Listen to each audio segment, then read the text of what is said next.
Magandang umaga Pilipinas, narito na po ang may kilangin na panahon ngayong araw ng Friday, 1 August 2025. Base pa rin po sa ating synoptic situation, patuloy pa rin iiral ang southwest monsoon sa Luzon at Visayas, mga localized thunderstorm lang sa Mindanao. Yung minomonitor nating low pressure area na nasa labas ng ating Philippine Area of Responsibility ay huling namataan ito sa layo ng 1,160 kilometers east ng northeast ng extreme northern Luzon.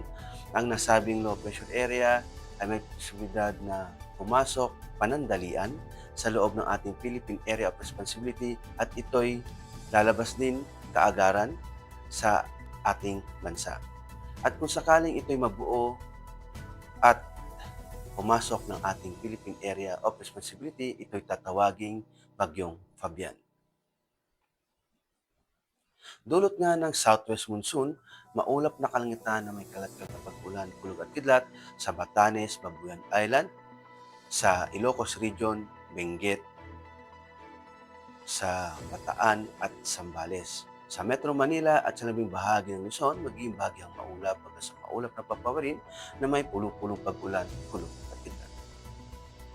Dulot pa rin ng southwest monsoon, ang Visayas ay makakaranas ng bahagyang maulap hanggang sa maulap na papawirin na may pulong-pulong pag-ulan, kulog at kidlat.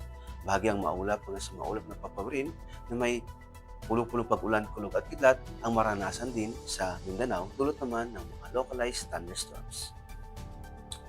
Para naman sa 3 araw na pagtataya sa Metro Manila, Cavite, Angeles, Lipa, Philippine Rice, Puerto Princesa, Kalayaan Island, Lapu-Lapu, Davao, at Zamboanga, magpapatuloy ang bahagyang maulap hanggang sa maulap na papawirin na may pulong-pulong pag-ulan, kulog at kidlat. Para naman sa astronomical information, ang araw ay sisikat ng 0539 at lulubog din naman mamayang 1825. Para sa moon illumination, meron tayong 50%. At para manatiling updated sa lagay at pagtayo ng panahon, i-follow lamang ang Air Force Weather Center sa mga social media accounts.